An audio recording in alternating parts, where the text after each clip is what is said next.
I fed my grandmother with my own hands for 2 years, while my family couldn't be bothered to visit. Then they sold her house the second she died, and didn't even tell me. What they didn't know is that I was the one who bought it back, under a name they'd never recognize. My name is Daniel. I was 31 years old when I found out my own family had erased me from my grandmother's will, like I never existed.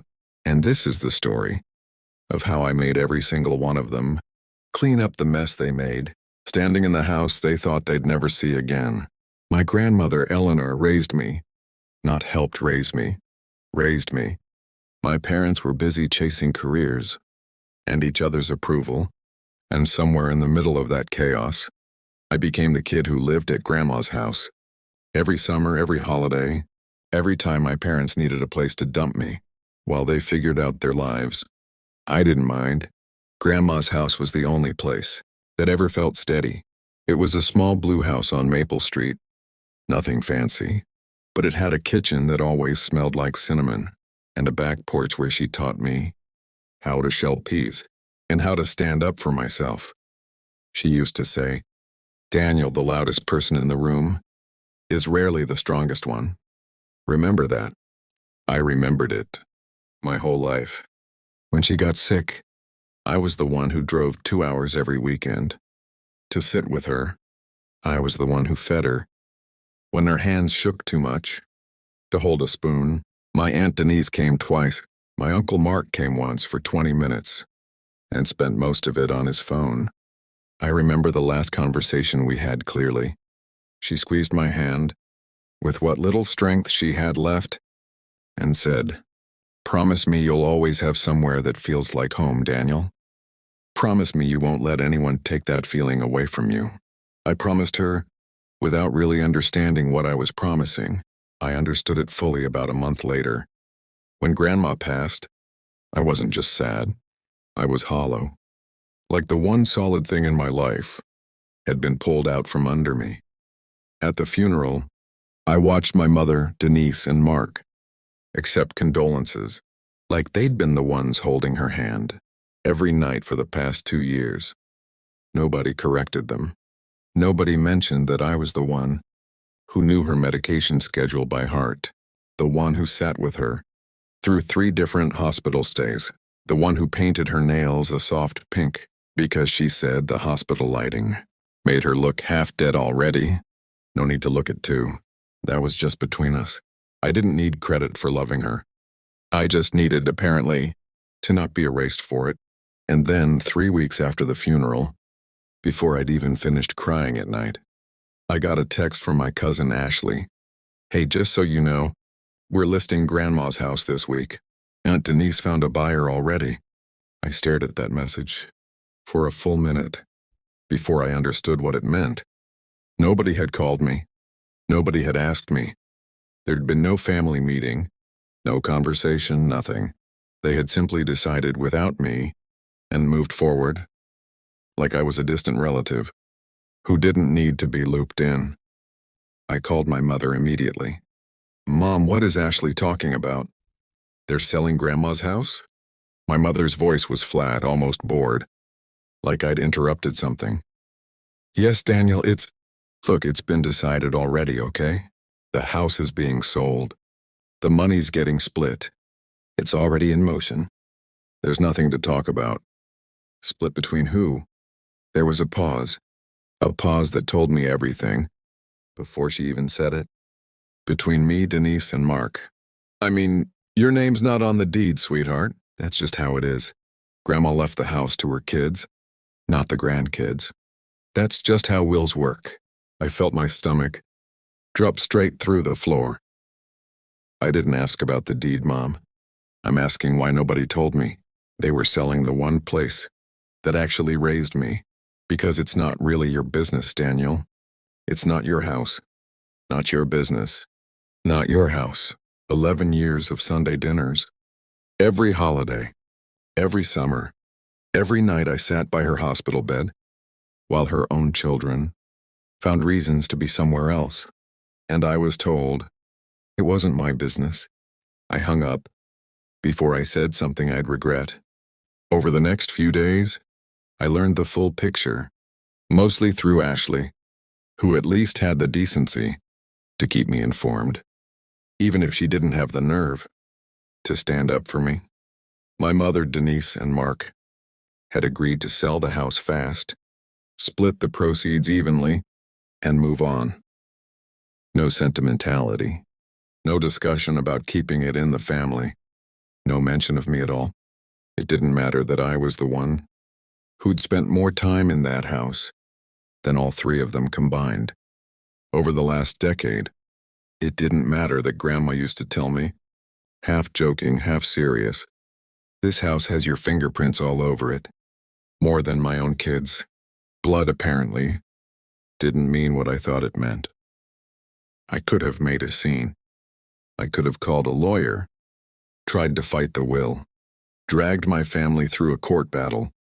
That would have taken years, and destroyed whatever thin relationships were left. Instead, I did something quieter, something they'd never see coming. I found out who the buyer was, but I had no idea that day just how far I was about to take this, or that in less than a year, I'd be standing in that same kitchen, watching my own mother's face fall apart. It turned out my Aunt Denise had already lined up an investor, someone looking to flip the house fast for a profit, gut the kitchen, tear out the back porch, turn Grandma's home into a generic rental property. The offer was solid, and my family was eager to close quickly, mostly because none of them wanted to sit around discussing what the house had meant to anyone.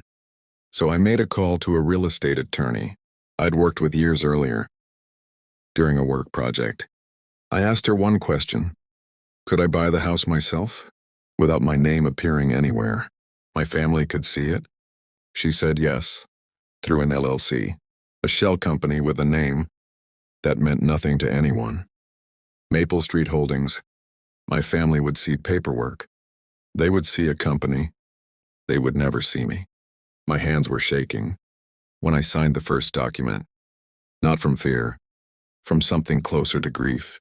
I remember sitting at my kitchen table at 11 at night, calculator open on my phone, doing the math on money I'd spent 6 years protecting, and feeling two things at once. Relief that I could actually do this, and a strange heavy guilt, like I was betraying my own family, just by trying to save the one thing they'd already given up on. I drained almost every dollar I'd saved for the last 6 years, money I'd set aside for a down payment on my own place, money I'd been careful with since college. I told myself it didn't matter anymore. This wasn't about investing in property. This was about not letting strangers rip apart the only home that ever felt like mine. I outbid the investor by just enough to make it worth the sellers.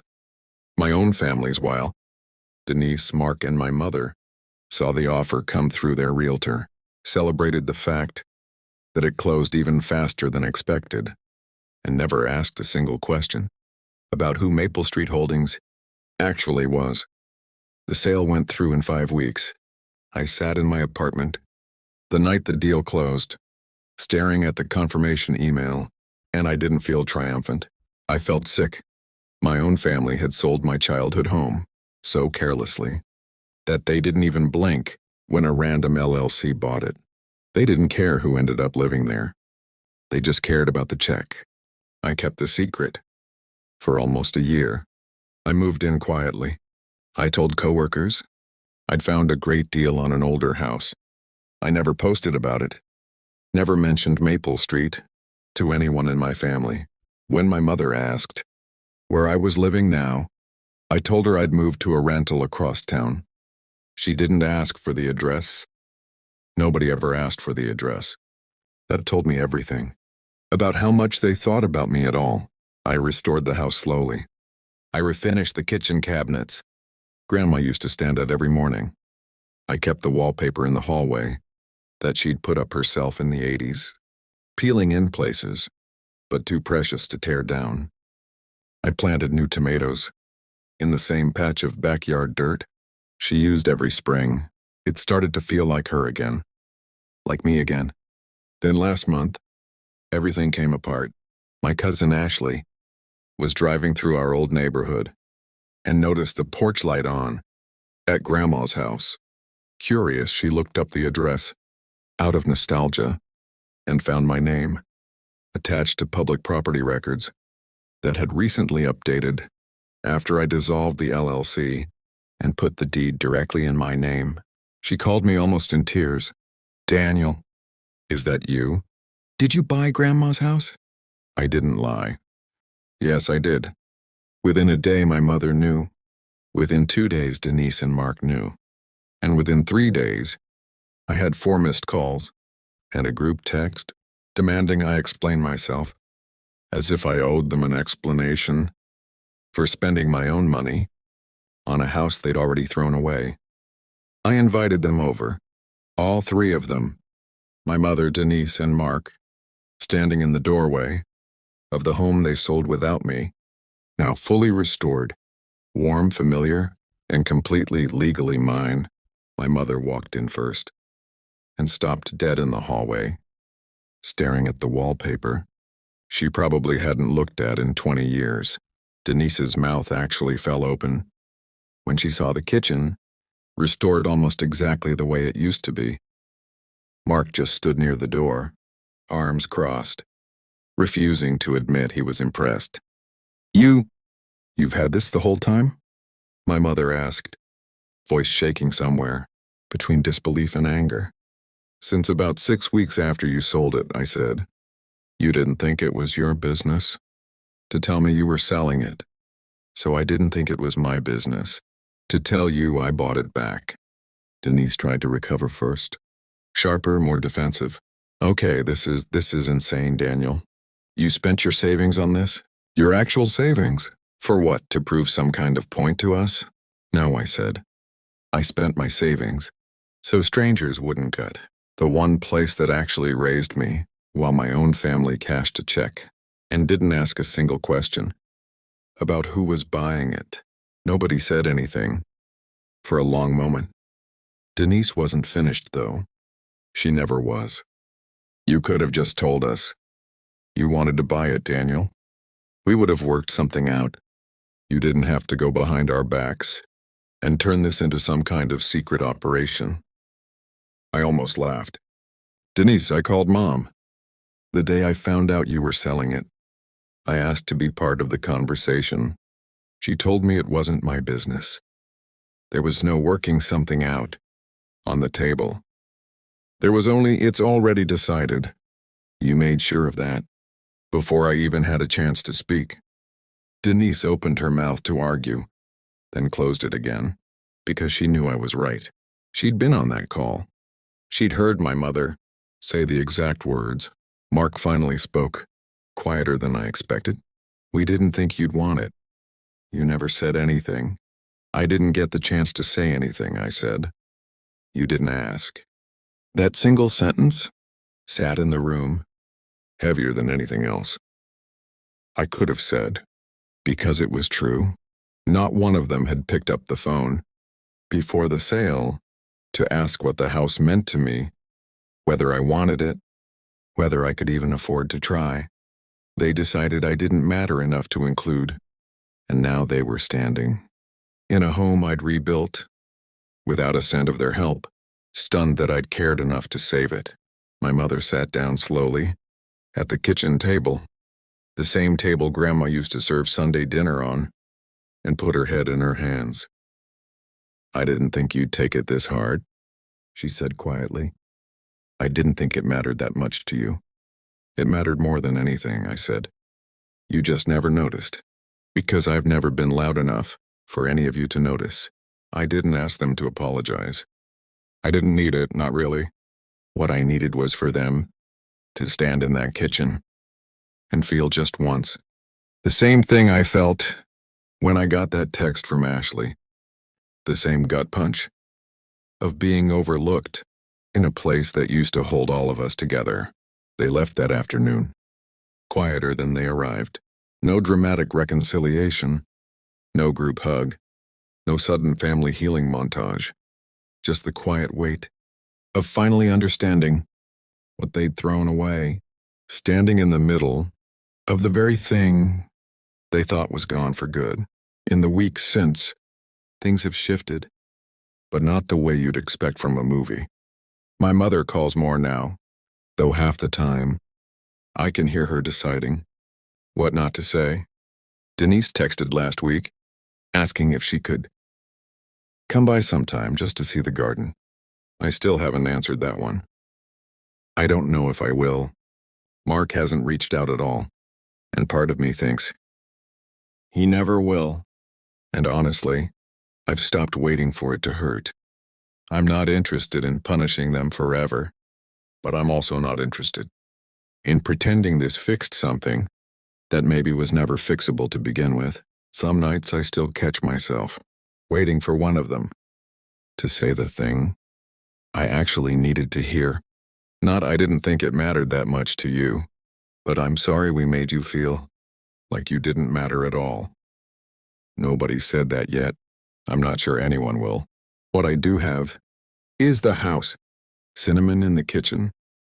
On Sunday mornings. Her handwriting on a recipe card, taped inside the pantry door. Tomatoes in the same patch of dirt she used every spring. It's not everything I wanted, but it's the one thing they can never take back from me again.